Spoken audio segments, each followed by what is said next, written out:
अस्सलाम वालेकुम दोस्तों उम्मीद करता हूँ कि आप सब लोग खैरियत से होंगे। दोस्तों आज एक ऐसा वाक़या मैं आप लोगों को बताने जा रहा हूँ जो मेरे सामने मेरी ज़िंदगी में गुज़रा है।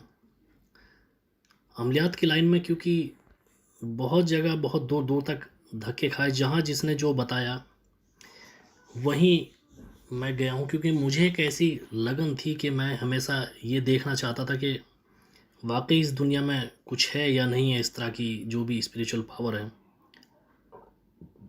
तो इसके लिए बहुत दूर-दूर तक मैं गया हूँ, जहाँ भी जिसने बताया। तो उस वक़्त ये था कि अमलियात का एक शौक़ था, लेकिन तब तक कोई ऐसा मैंने कोई अमल शुरू भी नहीं किया था, ये तब की बात है। और ना ही उस वक़्त कोई उस्ताद था, तो बस ये था कि मैं शौक़ रखता था, क्योंकि ये हालत थी कि मैंने ये इस तरह के लोग देखे हैं, लेकिन उस वक़्त इतनी उम्र नहीं थी, मैं नहीं समझ पाया। तो बस उन्हें देख के वो लगन थी। तो ऐसे ही एक मर्तबा ये हुआ कि एक आदमी मेरे पास आया, मैं उसको जानता था। वो ये जो राज मिस्त्री का काम है ये वो करता था बंदा। तो ऐसे ही दुआ सलाम थी उससे, तो वो मेरे पास आया। तो मेरे पास जो है उस वक्त टू व्हीलर था, तो वो आके मुझे इवनिंग में बोला कि सुबह में यार एक जगह जाना है, जो भी आपका फ्यूल होगा वो मैं डलवा दूँ, और दोनों एक जगह जाना है, मुझे कुछ काम है। मुझे उसने इसके अलावा और कुछ नहीं बताया। तो ये था कि नई बाइक थी, मैं मुझे घूमने का उस वक्त शौक़ था, क्योंकि नई नई बाइक मिली थी। तो मैं उसको बोला, मगर ठीक है कल चलते हैं। मुझे लगा कि इससे अच्छा क्या मौका है, ये फ्यूल का पैसा ये देगा, फ्यूल ये डलवाएगा और मुझे घूमना मिल जाएगा। मुझे बिल्कुल ये पता नहीं कि ये कहाँ जा रहा है बंदे का, क्या इसका प्लान है। बस मैं बोला ठीक है। तो अगले दिन हम सुबह ही निकल पड़े। तो जगह का नाम तो खैर मैं नहीं बताऊंगा, क्योंकि जो बंदा वहाँ पे हमें हमारी मुलाकात हुई थी, तो उसने हमें मना कर दिया था कि आप कभी भी आगे किसी को, ऐसे आदमी को नहीं बताओगे। तो वो चीज़ लेके हम दिल में, हमने फिर वो ज़िक्र तो नहीं कर सकते, वो मजबूरी है, उन्होंने हमें मना किया था।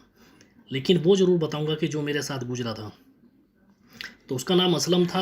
ये हुआ कि हम दोनों चल पड़े। तो हम सुबह ही फजर की नमाज़ पढ़ के हम निकल पड़े।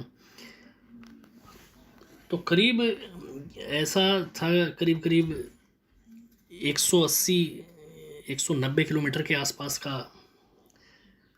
हिसाब था जो हम चल के गए। तो हमने जाके, एक पहाड़ी इलाका था, तो वहाँ पे हम पहुँच गए। मेरा ये था कि मैं उस वक्त पढ़ाई कर रहा था, तो पढ़ाई के साथ साथ मुझे अपना ये घूमना फिरने का मौका मिल गया, तो मैं तो इसलिए खुश था।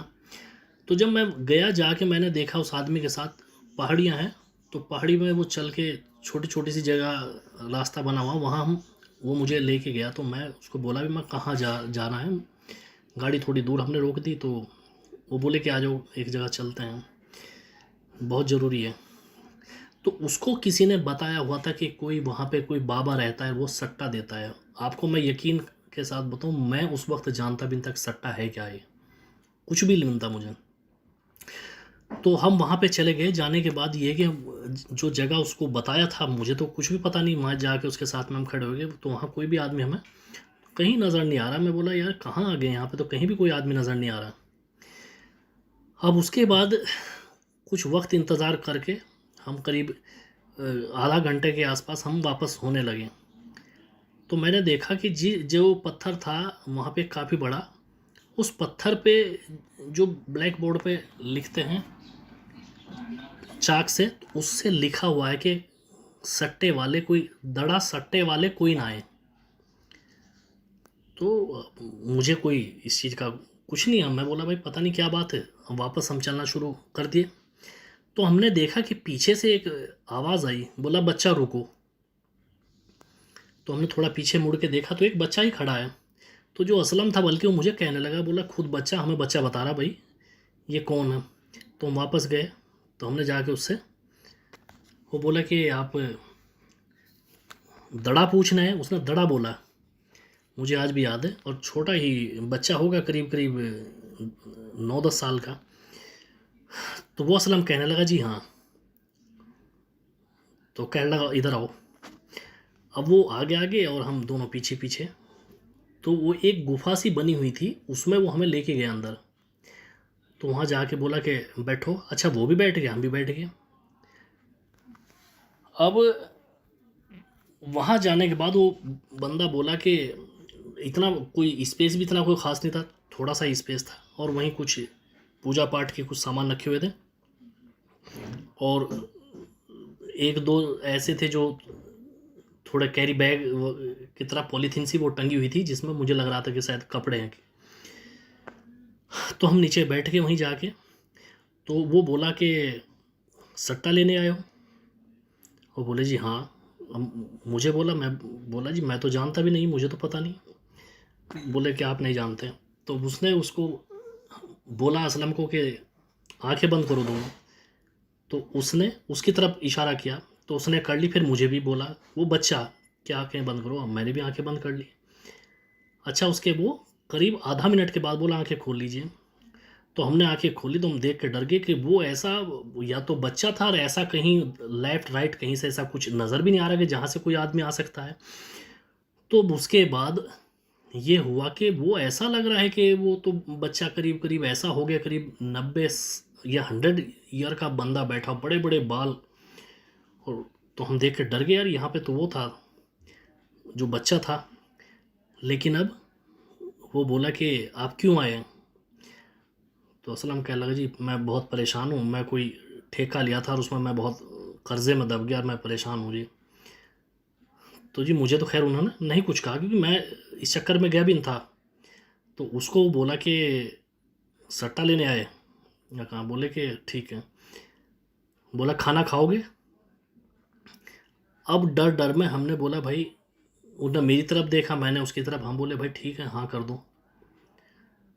तो उसके बाद वो कह लगे जी हाँ। अब ये हुआ कि उसने जैसे ही उसके बाद वो बोले कि आंखें बंद करो, हमने फिर आंखें बंद करी। तो उसके बाद हम देखते जैसे उन्हें 30 सेकंड के बाद आंखें खुलवाई, तो बहुत बड़ा शेर बैठा उसके बराबर में। तो भाई साहब, सही बात तो ये है कि डर डर में हमारी हालत ये है कि हम ज़बान से कुछ बोले और हमारी ज़बान से कुछ निकले। मैं तो चुप, मैं बोला भाई आज तो ये कहाँ लेके आ गया, इसने तो मरवाने वाले काम कर दिए। तो उसने ऐसे पीछे हाथ किया, और हाथ करने के बाद उसने पहले एक थाली रखी, उसमें खाना, फिर दूसरी थाली रखी। तो उसमें आलू की सब्जी थी और चपाती थी। तो वो खाई हमने।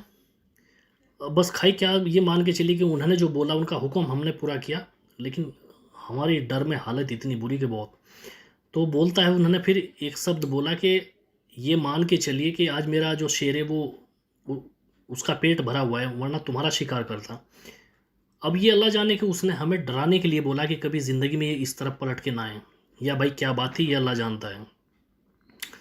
अच्छा, उसके बाद उसने बोला कि एक काम करिए, ये 2 नंबर उसने वो बताए उसको कि ये 2 नंबर है, और चाहे जब लगा लीजिए, जब एक लगाएगा उसके बाद दूसरा आएगा, जब आपकी मर्जी हो जब लगा लीजिए। अगर एक आज लगाओगे तो फिर दूसरा कल आएगा, एक कल आएगा, एक परसों आएगा, मतलब लगातार आएंगे। बोले जाओ, और आज के बाद इधर कभी ज़िंदगी में ना फटक जाना, और कभी भी इस ये यहाँ पे किसी को ना भेजना, क्योंकि उसने बोला जी हमें तो किसी ने भेजे थे, किसी ने बताया था। तो वहाँ से पीछे मुड़ के हमने नहीं देखा, और हमारी हालत ये कि ज़बान से कुछ बोले निकले कुछ, और ये हालत हमारी कि बुरा हाल। अब उसके बाद अपना लेके मोटरसाइकिल हम चल दिए। हमारे सामने बोला जा दोनों से, रास्ते में उस बंदे को डर डर में बुखार चढ़ गया, बहुत तेज फीवर। घर आ गए जैसे तैसे, हम बोले भाई तूने तो मरवा दिए थे आज, मैं कहाँ लेके आया है। अब देखिए किस्मत का खेल, उस बंदे के पास जिसने उसको वहाँ जगह कोई बताई होगी, वो बंदा उससे मिलने के लिए, अब उसकी बुखार में हालत ख़राब। वो बोले कि असलम वहाँ गया था क्या? हाँ भाई गया था, और ये फला फला चीज़ बताई दी। कहा अच्छा जब लगा लिए क्या? अच्छा। अब वो तो बुखार में, उस बंदे ने कुछ नहीं लगाया। अब जो उससे पूछ के गया उसने लगाया, उसके वो 2 नंबर हाथ लग गए। उसको ठंड से बुखार इतना, असलम का जो बुखार उतरा। उस समय पूछा, मगर भी वो पूछ के आया था वो नंबर तेरे आए? बोले अरे कहाँ आए भाई, वो गलती से वो बुखार में मैं डर में बिचला हुआ था, मेरी हालत इतनी बुरी थी। वो मुझसे पूछने के लिए आ गया, मैं उसे बता दिया, और मुझे पता भी नहीं उसने लगा ली, वो 2 नंबर आ गए, और मैं तो ऐसे ही रह गया। तो ये बताने का मेरा मतलब ये था कि दुनिया में एक से एक आदमी ये जो कहते हैं ना कि भाई हमें ऐसे आदमी मिलते हैं, भाई ढूंढे से हर आदमी मिलता है, लेकिन वो डर और वो खौफ ऐसा आज भी मुझे याद है। वो जब कभी मंजर याद आता है, बहुत भयानक वो हालात थे हमारे। हमें किसी ने फिर बताया था, बल्ला जाने जिसने उसे भेजा था, कि उन्होंने कायाकल्प कर चुके हैं वो 4 बार। तो ये उन्होंने बताया था। अब अल्लाह जाने कहाँ तक सच है कहाँ तक गलत है, लेकिन ये मेरी नज़रों का देखा हुआ वाक़या है भाई। ऐसे ऐसे लोग पड़े हैं, इसलिए हर धर्म के हर संत महात्मा की इज्जत करिए, कदर करिए। पता नहीं कौन किस लिबास में कौन बैठा है, गुरु गुरु होता है वो, कोई भी हो। बाकी वीडियो अच्छा लगा तो लाइक और शेयर कीजिए और चैनल को सब्सक्राइब कीजिए। अल्लाह हाफिज़।